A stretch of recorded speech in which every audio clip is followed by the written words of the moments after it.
Give peace a chance. Vote no to war. 3 more times. Give peace a chance. Vote no to war. Give peace a chance. Vote no to war. Give peace a chance. Vote no to war. As citizens or residents in a democracy are the words of Rabbi Abraham Heschel, who reminded us repeatedly, not all are guilty, but all are responsible. My family is Christian, and if you're not aware of it, the Alawites, who are Assad's army, are aligned with the Christians. And so, in short, if Assad goes and the Alawites fall, that means there will be a Christian bloodbath. So, getting into the Iraq War, there were weapons of mass destruction. Big lie. So now, is this that we're being told also a big lie? How can we know? All we do know is that there should not be a way to answer what's going there that would involve war and more killing. And I wouldn't be Maggie Rowland from Wilf if I didn't say it's the big corporate money that feeds everything. In this case, the military industries love to have a chance to make more arms. So keep it up, get those calls in, and the more the better. I'm President of Veterans for Peace for Des Moines chapter number 163, and also live at the Des Moines Catholic Worker Community. And I can't believe that we're standing up here,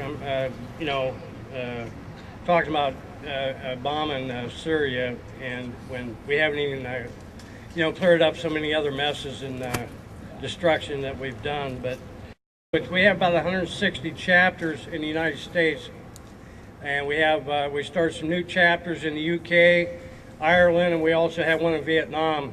And the one thing I guess that we're starting to see is that veterans are starting to speak up more and more, and it's not just here and we're excited about expanding these chapters to different countries because we're all getting sick and tired of it. Veterans for Peace strongly opposes U.S. military intervention, whether direct or indirect, in the war that is currently raging in Syria.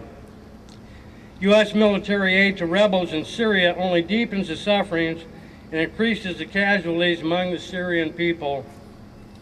It destabilizes the region and risks escalating the conflict into a regional war. It violates the UN Charter and international law.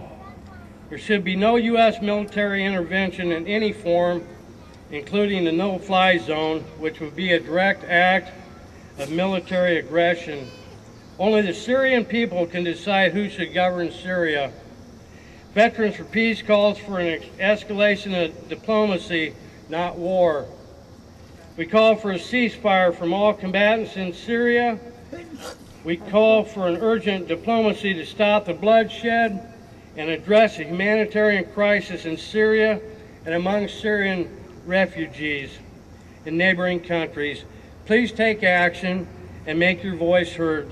Let's stop a U.S. attack in Syria before it starts. Thank you very much. Woo! Woo! Thank you, Ashley. Representatives Steve King, Tom Latham, David Loebsack, and Bruce Bailey. All we are saying tonight is give peace a chance. Do not support the rush to war. We're here to say no to the attack on Syria. We want our president to lead a coalition of the willing, but we want it to be a coalition of those willing to work toward peace, willing to work with the international community, willing to work with neighbors in that community to find a way to solve the issues without further death and destruction. President Obama, count us against attacking Syria. U.S. military intervention risks civilian casualties, inevitable escalation, and entangling us in yet another Middle East war, no matter how limited the strike might be intended. War itself is the enemy. We should go to the International Criminal Court and impose diplomatic consequences. Let the UN and weapons inspectors finish their work. The war already has left 100,000 people dead and created millions of refugees.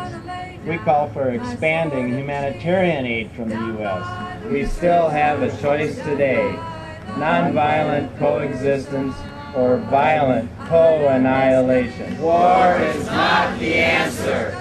War is not the answer. War is not the answer.